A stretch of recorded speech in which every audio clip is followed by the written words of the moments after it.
Salut à tous, merci de rejoindre ce tout nouveau rendez-vous de l'émission À l'affiche.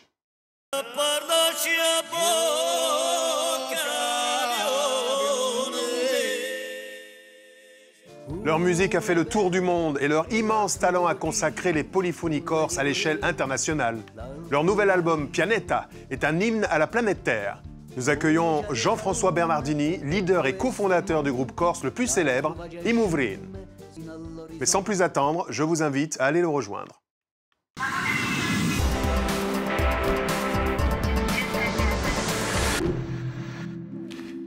Bonjour Jean-François Bernardini. Bonjour. Comment dit-on bonjour en Corse? Salud. Salud, tout simplement. Soyez donc le bienvenu pour nous présenter Pianeta. C'est un album particulier que vous avez réalisé avec le concours d'élèves bilingues d'un collège corse des Padoules.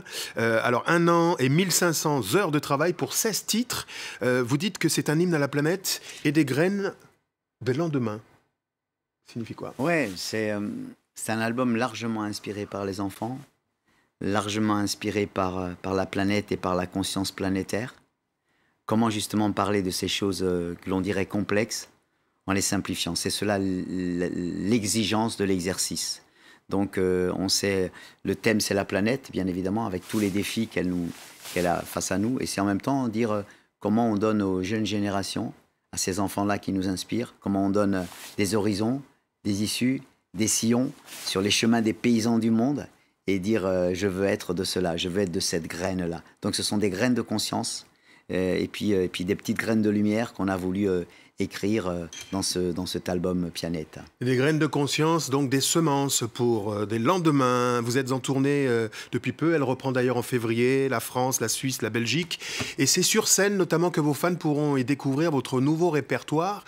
Dans ce répertoire, notamment cette chanson, en hommage aux victimes de la guerre civile qui frappe et secoue la ville d'Alep en Syrie. Regardez.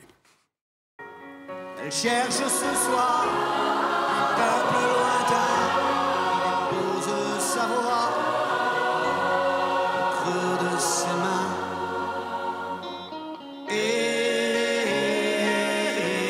Alep crie fort. Et Alep crie fort.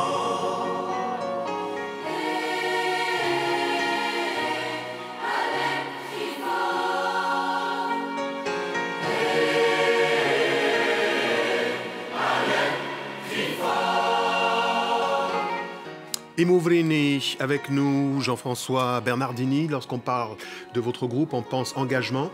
Le sens profond que vous avez voulu donner à cette chanson autour de cette thématique tragique d'Alep?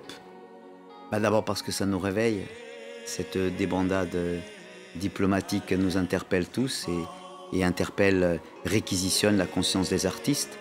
Donc ça nous semble très important et nous constatons d'ailleurs en l'ayant interprété 2 à 3 fois sur scène combien nous sommes une immense majorité à porter cette douleur et cette honte pour le monde et pour l'humanité aujourd'hui.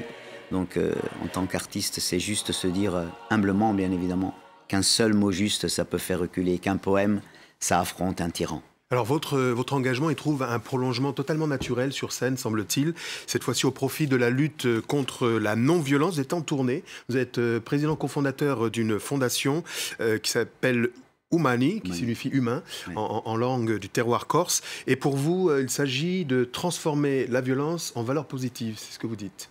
Écoutez, nous sommes engagés depuis 5 ans avec cette fondation, 6 ans. Nous avons lancé un programme qui s'appelle « Devenons artisans de la non-violence ». Parce que nous sommes bien évidemment dans un monde qui nous contamine et nous intoxique tous les jours par la violence dont on finit par croire qu'elle est une fatalité.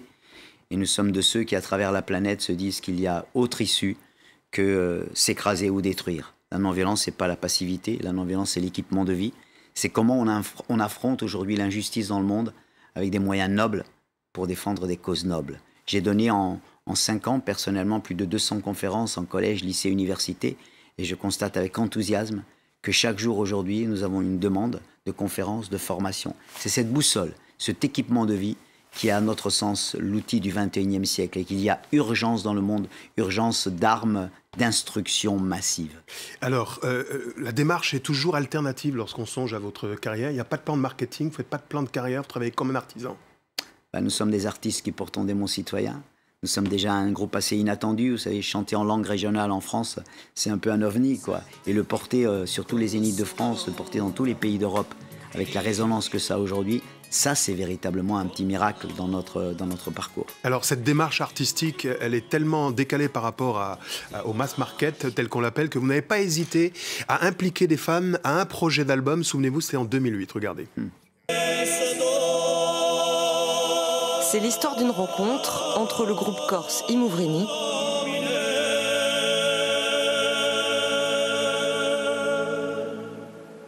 et 200 choristes amateurs de Lorraine.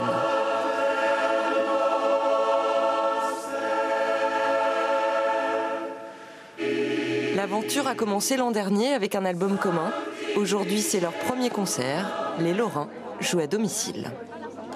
Avoir cette chance de venir chanter dans tes grandes salles comme le Zénith à Nancy ou même Bercy, c'est inimaginable, quoi. Pensez à sourire pour éclaircir le son. Ok, Milano, Torino, Napoli, Milano, Torino. 1 heure avant de monter sur scène, échauffement des voix. Milano, Torino, Napoli, Milano, Torino. La séance de travail est interrompue par un Corse réveillé de sa sieste. Il faut 1h30 de sieste par truc. Ah oui, ils sont corse, on a oublié, ils sont corse. Mais ici, vous êtes chez nous.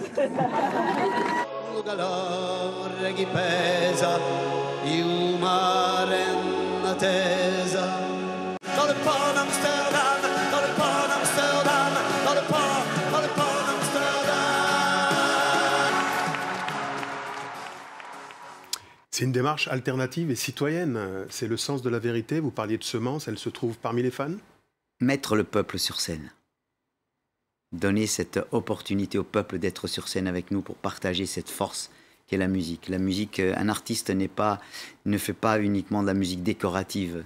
La musique, c'est un engagement, on le disait tout à l'heure, et cet engagement, il est partagé. Nous venons de ce monde-là, de ce monde amateur, qui aime avec passion la pratique du chant. Quand je vous entends, je songe à l'idée que beaucoup ont oublié que la musique fait partie de la philosophie et qu'on pense à travers les mots, les cinéastes pensent à travers les mots, donc des images de la musique. Vous, depuis le début de cette carrière, fin des années 70, des premiers albums qui revendiquent la préservation de valeurs patrimoniales, d'un terroir, d'une civilisation et donc de l'universel. Notre langue à tous, c'est la diversité.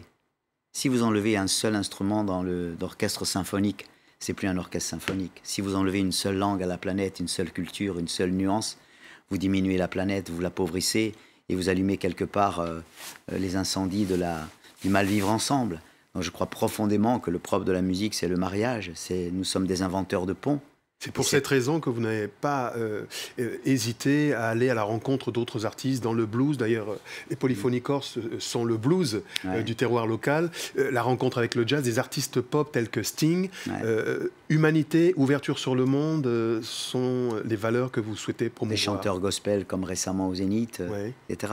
Je crois profondément que la musique, elle n'est que ça. Elle n'est qu'intelligence, elle n'est que diversalité, elle n'est que main que l'on tend, elle n'est que mariage, elle est en permanence. Et sortir justement ces polyphonies, on vous assigne souvent à résidence culturelle, vous savez, les uns par-ci, les autres par-là.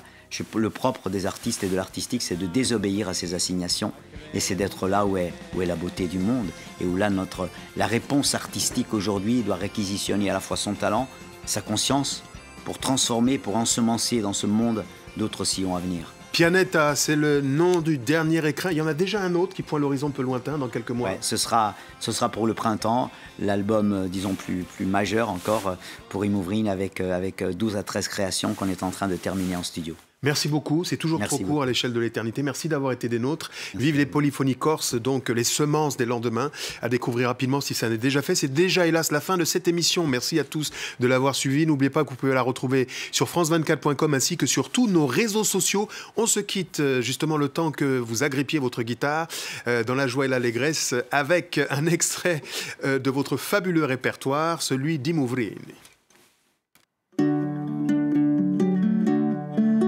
Ne met pas ses enfants sur l'eau. On ne met pas ses enfants sur l'eau. On ne met pas ses enfants sur l'eau. On ne met pas ses enfants sur l'eau. Si l'eau n'est pas plus sûre, si l'eau n'est pas plus sûre que la terre où l'on vit, de la terre où l'on vit. Cadere in due tu campi e la tierra donde vive. On ne met pas sa vie sur un radeau. On ne met pas sa vie sur un radeau. On ne met pas sa vie sur un radeau. On ne met pas sa vie sur un radeau. Si l'eau n'est pas moins dure, si l'eau n'est pas moins dure,